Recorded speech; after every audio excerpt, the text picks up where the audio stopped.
4 కోట్ల ప్రజల హృదయాలు ఆనందంతో ఉప్పొంగే పర్వదినం ఇది. తెలంగాణ అస్తిత్వానికి, ఆత్మగౌరవానికి పట్టాభిషేకం జరిగి దశాబ్ద కాలం పూర్తయింది. రాష్ట్ర సాధన కోసం ప్రాణాలు అర్పించిన అమరులకు ఈ సందర్భంగా నా నివాళులు అర్పిస్తున్నాను. 6 దశాబ్దాల మన కలను నిజం చేసిన నాటి ప్రధానమంత్రి శ్రీ మన్మోహన్ సింగ్ గారికి, నాటి యూపీఏ చైర్పర్సన్ శ్రీమతి సోనియా గాంధీ గారులకు తెలంగాణ సమాజం తరఫున ప్రత్యేక కృతజ్ఞతలు తెలుపుతూ 4 కోట్ల తెలంగాణ ప్రజలకు తెలంగాణ ఆవిర్భావ దినోత్సవ శుభాకాంక్షలు. స్వేచ్ఛ తెలంగాణ జీవన శైలిలో భాగం. బానిసత్వాన్ని తెలంగాణ భరించదు. ప్రేమను పంచడం, పెత్తనాన్ని ప్రశ్నించడం మన తత్వం. ఆకలినైనా భరిస్తాం కానీ స్వేచ్ఛను హరిస్తే సహించం. దాశరథి చెప్పినట్టు తెలంగాణ అమాయకపు నెరజానే కానీ అన్యాయం జరిగితే తిరగబడే నైజం కూడా మనలో ఉంది. సంక్షేమం ముసుగులో ప్రజాస్వామ్యాన్ని చెరబట్టాలని చూస్తే తెలంగాణ భరించదు. ప్రాంతేతరుడు ద్రోహం చేస్తే పొలిమేరల వరకు తరిమి కొడతాం. ప్రాంతం వాడే ద్రోహం చేస్తే ప్రాణాలతోనే పాతి పెడతాం అన్న కవి కాళోజీ మాటలు అక్షర సత్యాలు. మిత్రులారా, డిసెంబర్ 7, 2023న ప్రారంభమైన ప్రజాపాలనలో స్వేచ్ఛ పునరుద్ధరణకు మొదటి ప్రాధాన్యత ఇచ్చాం. ముళ్ళ కంచెలు, ఇనుప గోడలు తొలగించాం. పాలకులు పాలితుల మధ్య గోడలు బద్దలు కొట్టాం. మున్సిపల్ కౌన్సిలర్ నుండి ముఖ్యమంత్రి వరకు ప్రజలకు అందుబాటులో ఉండే పాలన తెచ్చాం. మేం సేవకులం తప్ప పాలకులం కాదన్న నిజాన్ని నిరూపించాం. ప్రగతి భవన్ను మహాత్మా జ్యోతిరావు పూలే ప్రజాభవన్గా పేరు మార్చి ప్రజలకు అందుబాటులోకి తెచ్చాం. అక్కడ ప్రతి మంగళ శుక్రవారాల్లో ప్రజావాణి కార్యక్రమాన్ని నిర్వహిస్తున్నాం. ప్రజల సమస్యలు నేరుగా విని పరిష్కరిస్తున్నాం. ఆనాడు సచివాలయంలోకి ఈరోజు సామాన్యుడు కూడా రాగలిగే పరిస్థితి తెచ్చాం. ఇందిరా పార్కులో ధర్నా చౌక్కి అనుమతి ఇచ్చాం. మీడియాకు స్వేచ్ఛనిచ్చాం. ప్రతిపక్షానికి గౌరవం ఇచ్చాం. మా నిర్ణయాల్లో లోటుపాట్ల సమీక్షకు అవకాశం ఇస్తున్నాం. తప్పులు జరిగితే సరిదిద్దుకోవడానికి సిద్ధంగా ఉన్నాం. మేమే సర్వజ్ఞానులం అన్న భ్రమలు మాకు లేవు. అందరి సలహాలను, సూచనలను స్వీకరించి చర్చించి ముందుకు వెళుతున్నాం. ప్రజలకు స్వేచ్ఛ, సామాజిక న్యాయం, సమాన అవకాశాలు ఇవ్వాలన్నది మా ప్రభుత్వం యొక్క ప్రాధాన్యత. జూన్ 2, 2014 నాడు తెలంగాణ భౌగోళిక ఆకాంక్ష నెరవేరింది. అంతటితో మనము లక్ష్యం చేరినట్టు కాదు. ఉద్యమ లక్ష్యాలు, అమరుల ఆశయాలు సాధించిన నాడే తెలంగాణ సాధనకు సార్థకత వస్తుంది. దశాబ్ద కాలం అన్నది ఒక మైలురాయి. ప్రజల ఆశలు, ఆశయాలు నెరవేర్చడంలో మనం ఎక్కడ ఉన్నామన్నది సమీక్షించుకోవాల్సిన సందర్భం ఈ దశాబ్ది ఉత్సవం. నేను రాజకీయ విమర్శల జోలికి పోను, కానీ చరిత్రను సమీక్షించుకున్నప్పుడే భవిష్యత్తుకు పునాదులు వేసుకోగలం. తప్పప్పులను గుర్తించి దిద్దుబాటు చేసుకోవడం విఘ్నుల యొక్క లక్షణం. 10 ఏళ్ల పాలన తెలంగాణ 100 ఏళ్ల విధ్వంసానికి గురి అయింది. భౌతిక విధ్వంసమే మాత్రమే కాదు, తెలంగాణ మూల స్వభావమైన స్వేచ్ఛపై దాడి జరిగింది. సామాజిక న్యాయం మేడి పండు చందంగా మారింది.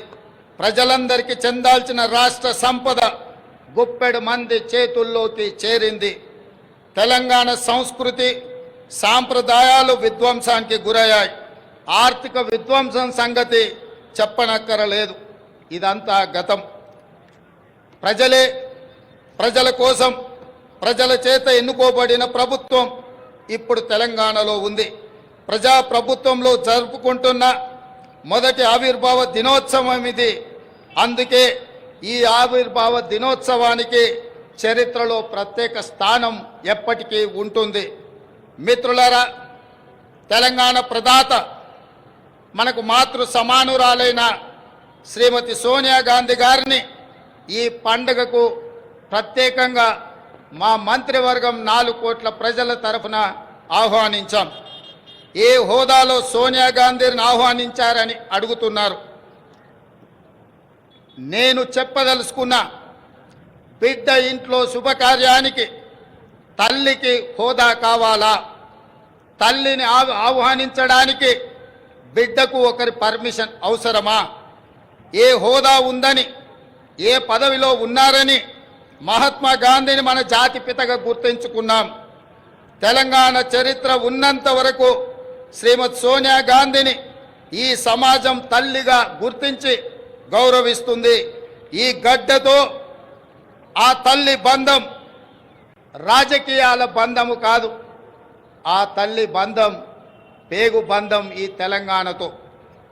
ఈ దశాబ్ది ఉత్సవాల శుభ సందర్భంలో అమరుల ఆశయాలు ప్రజలు కళలు నెరవేర్చే దిశగా ప్రజాప్రభుత్వం కొన్ని కీలక నిర్ణయాలు తీసుకుంది. అందులో ప్రధానంగా సాంస్కృతిక పునరుజ్జీవనం, ఆర్థిక పునరుజ్జీవనం, ఈ రెండు ఇప్పుడు తెలంగాణ భవిష్యత్తు నిర్మాణానికి కీలక అంశాలు. ఈ దిశగా మన ప్రభుత్వం అడుగులు వేస్తుంది. మిత్రులారా, ఏ జాతికైనా తన సంస్కృతే తన అస్తిత్వం. ఆ సంస్కృతిని కాపాడటం ప్రభుత్వాల బాధ్యత. బోనం నుండి బతుకమ్మ వరకు, సాయుధ పోరాటం నుండి స్వరాష్ట్ర ఉద్యమం వరకు మన సంస్కృతి, మన చరిత్ర గొప్పవి. సమ్మక్క సారలమ్మ నుండి జోగులాంబ వరకు, భద్రాద్రి రాముడు నుంచి కొమరం భీముడి వరకు అమరుల త్యాగాలు, హక్కుల ఉద్యమాల వంటి వాటితో తెలంగాణ గొప్ప చారిత్రక వారసత్వాన్ని కలిగి ఉంది. ఈ సంస్కృతిని, చరిత్రకు పునరుజ్జీవనం జరగాలి. తెలంగాణ వచ్చి 10 ఏళ్ళైనా ఇప్పటికి మన రాష్ట్ర గీతము లేదు. ఉద్యమ కాలంలో ఉవ్వెత్తున స్ఫూర్తిని రగల్చిన జయ జయ హే తెలంగాణ జననీ జయ కేతనం గేయమే మన రాష్ట్ర అధికార గీతం కావాలని ఆనాడు ఆశించాం. సహజ కవి అందశ్రీ రచించిన ఈ గేయం మన రాష్ట్ర గేయంగా ఉంటుందని విశ్వసించాం. ప్రజల ఆకాంక్షల మేరకు ఈ పర్వదినాన జయ జయ హే తెలంగాణ గీతాన్ని రాష్ట్ర అధికార గీతంగా సగర్వంగా మా ప్రభుత్వం ప్రకటిస్తున్నది. చిహ్నం ఒక జాతి చరిత్రకు అద్దం పడుతుంది. జాతి చరిత్ర మొత్తం నిక్షిప్తమై ఉండేది చిహ్నంలో మాత్రమే. తెలంగాణ అంటే ధిక్కారం, తెలంగాణ అంటే పోరాటం. రాష్ట్ర అధికారిక చిహ్నంలో అది ప్రతిబింబించాలి. ఆ దశగా ప్రజాప్రభుత్వం నూతన చిహ్నాన్ని రూపొందించే పనిలో ఉంది.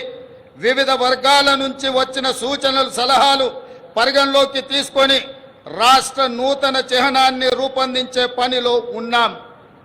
అదేవిధంగా మిత్రులారా, ఉద్యమ సమయంలో ప్రజలు టీజీ అనే ఇంగ్లీష్ అక్షరాలను తెలంగాణకు సంక్షిప్త అక్షరాలుగా నిర్ధారించారు. యువత తమ గుండెలపై టీజీ అని పచ్చబొట్లుగా పొడిపించుకున్నారు. వారి ఆకాంక్షల మేరకు టీఎస్ స్థానంలో టీజీని పునరుద్ధరిస్తూ ప్రభుత్వం నిర్ణయం తీసుకున్నది. జననీ జన్మభూమిస్య స్వర్గాదపి గరీయసి అంటే జన్మనిచ్చిన తల్లి, జన్మనిచ్చిన భూమి స్వర్గం కంటే గొప్పవని అర్థం. తెలంగాణ తల్లి 4 కోట్ల ప్రజల యొక్క ఆకాంక్ష ప్రతిరూపంగా ఉండాలి. ఆ తల్లిని చూస్తే మన కన్న తల్లి యాదిలోకి రావాలి. సగటు తెలంగాణ గ్రామీణ మహిళా రూపమే తెలంగాణ తల్లి ప్రతిరూపంగా ఉండాలి. తెలంగాణ తల్లి కష్టజీవి, కరుణామూర్తి. ఈ రూపురేఖలతో తెలంగాణ తల్లి రూపానికి పునరుజ్జీవనం జరగాలి. త్వరలో ప్రజల ఆకాంక్షలను ప్రతిబింబించేలా తెలంగాణ తల్లి రూపుదిద్దుకుంటుంది. త్వరలోనే తెలంగాణ రాష్ట్రానికి తెలంగాణ తల్లి యొక్క ప్రతిరూపాన్ని మేము అందించబోతున్నాం. ఈ నిర్ణయాలు ఎవరికి వ్యతిరేకం కాదు. ఒక జాతి ఆకాంక్షలకు ప్రతిరూపం మాత్రమే. అదేవిధంగా మిత్రులారా, తెలంగాణ రాష్ట్ర ఆర్థిక పునరుజ్జీవనం మేము అధికారం చేపట్టే నాటికి రాష్ట్ర ఆర్థిక వ్యవస్థ పూర్తిగా విధ్వంసమైంది. 7 లక్షల కోట్ల రూపాయల అప్పుల ఊబిలో తెలంగాణ కూరుకుపోయింది. శాసనసభలో శ్వేతపత్రము పెట్టి వాస్తవాలు ప్రజల ముందు ఉంచాం. రాష్ట్ర సంపద పెంచి పేదలకు పంచడానికి ఆర్థిక పునరుజ్జీవనం జరగాల్సిన అవసరం ఉందని మా ప్రభుత్వం గుర్తించింది. మా ప్రభుత్వం ఆ దిశగా ప్రయత్నం చేస్తుంది. కఠినమైన ఆర్థిక క్రమశిక్షణ పాటిస్తూనే సంక్షేమం అభివృద్ధిలో రాజీ పడటం లేదు. ప్రభుత్వ ఉద్యోగులు పెన్షన్లకు మొదటి తారీఖునే వేతనాలు ఇవ్వడం జరుగుతుంది. అదేవిధంగా మిత్రులారా, గ్రీన్ తెలంగాణ 2050 స్వల్పకాలిక ఆలోచనలు కాదు, దీర్ఘకాలిక ప్రణాళికలతో భవిష్యత్తుకు పునాదులు వేస్తున్నాం. మొత్తం తెలంగాణకు గ్రీన్ తెలంగాణ 2050 మాస్టర్ ప్లాన్ తయారు చేస్తున్నాం. రాష్ట్రాన్ని 3 జోన్లుగా విభజిస్తున్నాం. హైదరాబాద్ ఔటర్ రింగ్ రోడ్డు పరిధిలో ఉన్న ప్రాంతాన్ని అర్బన్ తెలంగాణగా, ఔటర్ రింగ్ రోడ్డు నుంచి రీజనల్ రింగ్ రోడ్డు మధ్య ప్రాంతాన్ని సబర్బన్ తెలంగాణగా, రీజనల్ రింగ్ రోడ్డు నుండి తెలంగాణ సరిహద్దుల వరకు ఉన్నది గ్రామీణ తెలంగాణగా నిర్ధారించాం. ఈ 3 జోన్లలో ఎక్కడ ఎలాంటి అభివృద్ధి జరగాలి, ఎక్కడ ఏ రకమైన మౌలిక సదుపాయాల కల్పన జరగాలన్నది ఈ మెగా ప్రణాళికలో విస్పష్టంగా తొందరలోనే ప్రకటిస్తాం. హైదరాబాదు నగరానికి ఒకనాడు తలమానికం మూసీ నది. ఈనాడు మూసీ ఒక మురికి కూపంగా తయారవుతే దానిని సుందరీకరించి, మూసీ సుందరీకరణ ద్వారా ఈ హైదరాబాదు నగరాన్ని ప్రపంచ చిత్రపటంలోనే ఒక విశ్వ నగరంగా మార్చడానికి ఈనాడు మా ప్రభుత్వం కార్యాచరణను చేపడుతుంది.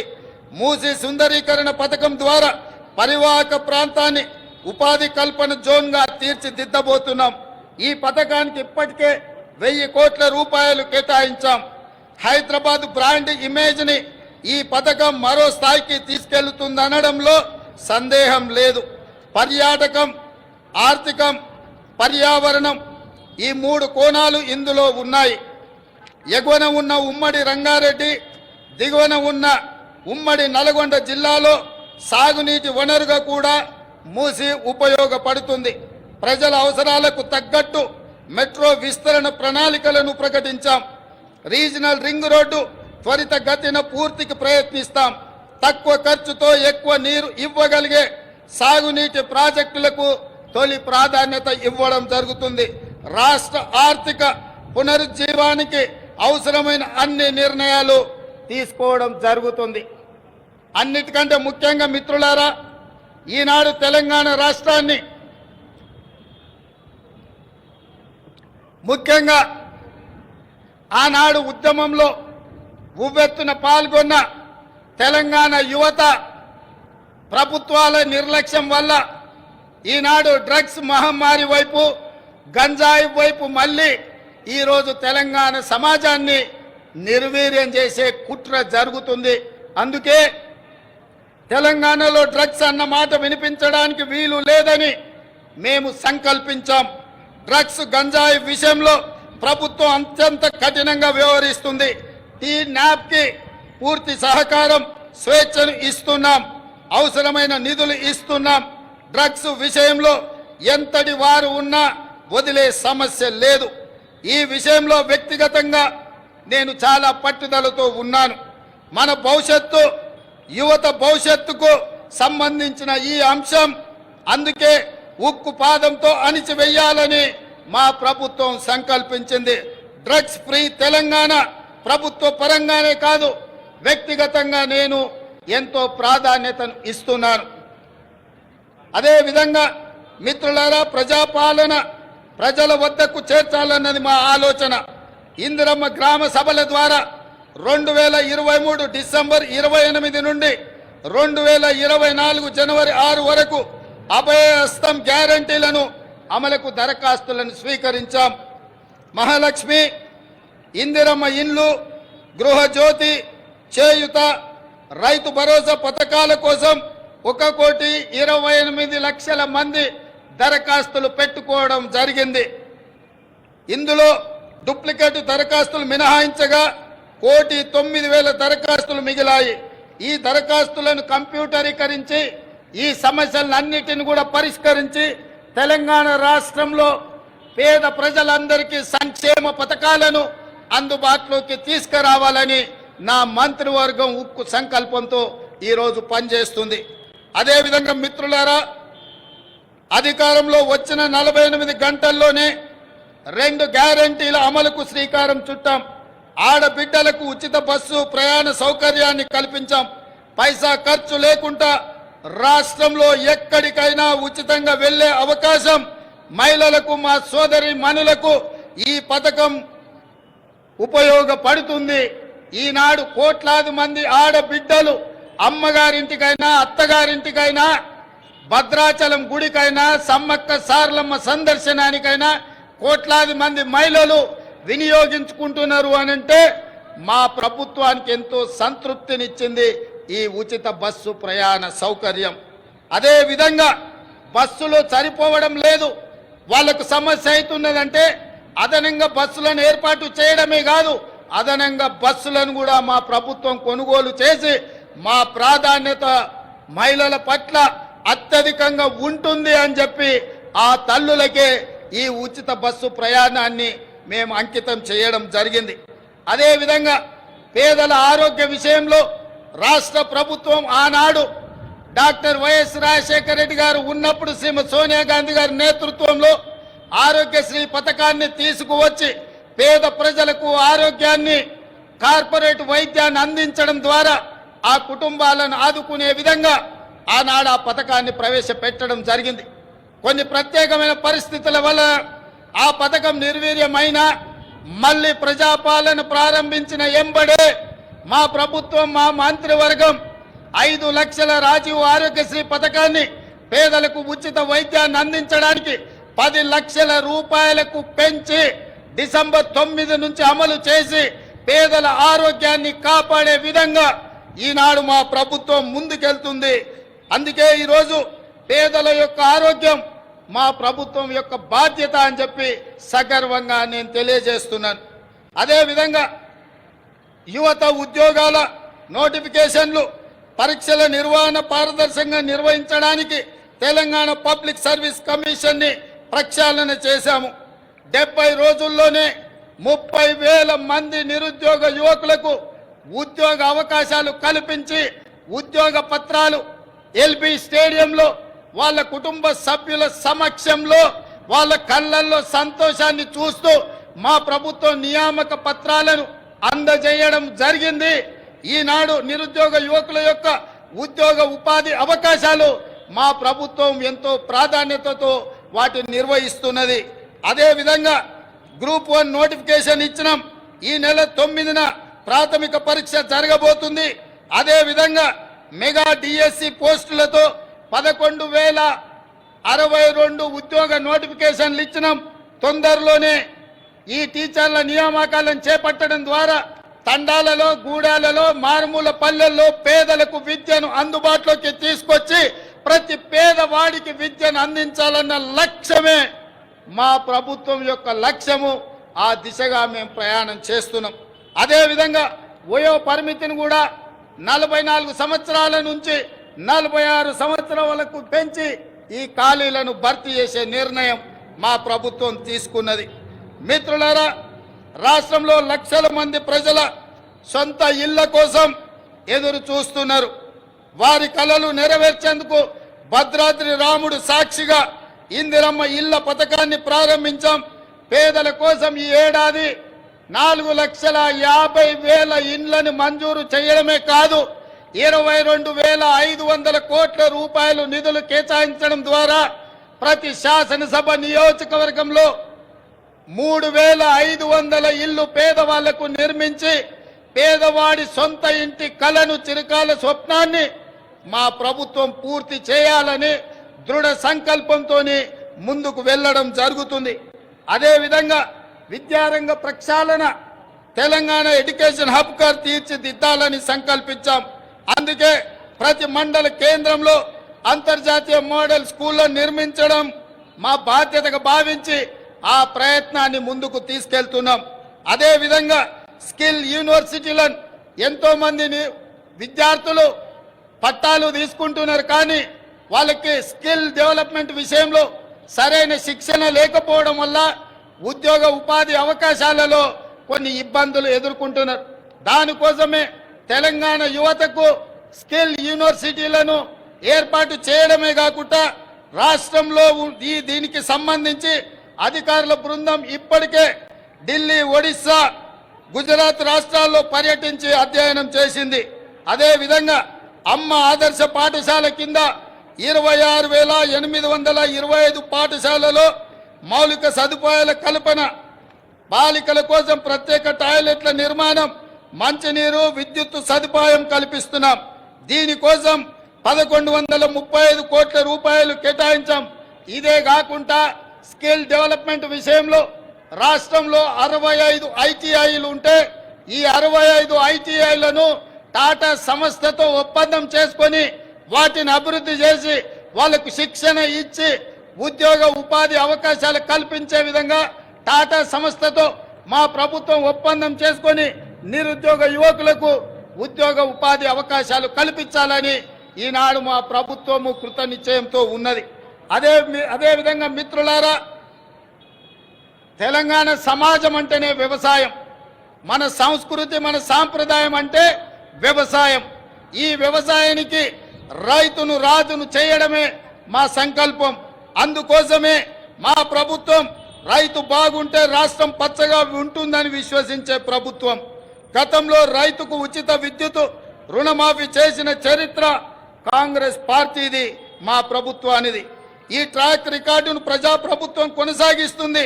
రైతుకు ఆర్థిక సాయం పథకంలో భాగంగా 69 లక్షల మందికి చెప్పిన మాట ప్రకారం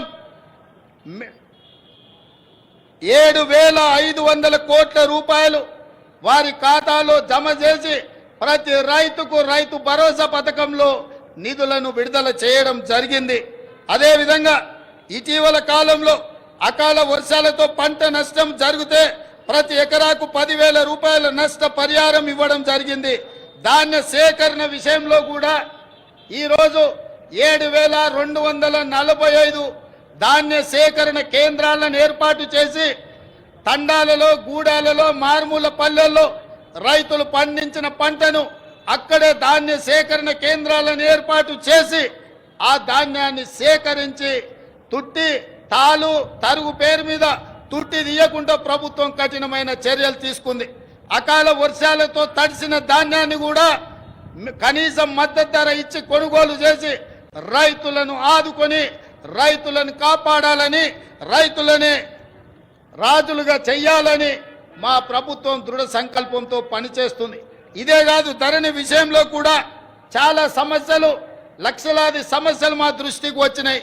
వాటిని పరిష్కరించడానికి ధరణి విషయంలో కూడా ఒక కమిటీని ఏర్పాటు చేసి ప్రతి సమస్యను పరిష్కరించి ధరణిలో జరిగిన లోపాలను సరిదిద్ది ప్రతి రైతుకు, ప్రతి వాడికి మేలు జరిగే విధంగా ధరణి ప్రక్షాళన కార్యక్రమాన్ని మా ప్రభుత్వం తీసుకొని ముందుకు వెళ్తుంది. అదేవిధంగా మిత్రులారా, రాష్ట్రంలో విద్యుత్ సరఫరా నిరంతరాయంగా 24 గంటలు అందిస్తున్నామని చెప్పడానికి నేను గర్వపడుతున్నాను. రాష్ట్ర చరిత్రలో ఎన్నడూ లేని విధంగా ఈ ఏడాది మార్చి 6న అత్యధికంగా 298 మిలియన్ యూనిట్ల విద్యుత్ సరఫరా చేసి రాష్ట్రం ఏర్పడిన తర్వాత అత్యధికంగా రికార్డును సృష్టించాం. నిరంతరాయంగా విద్యుత్తుని సరఫరా చేశాం. పేదల గృహాలకు, వ్యవసాయానికే కాదు భూమి లేని నిరుపేదలకు ప్రతి ఇంటిలో వెలుగులు చూడాలని, వాళ్ళ కళ్ళల్లో ఆనందం ఉండాలని ప్రతి పేదవాడికి 200 యూనిట్లు ఉచిత విద్యుత్తును అందించి పేదవాళ్ళకు అండగా నిలబడి ఈరోజు మా ప్రభుత్వం ముందుకు సాగుతున్నది.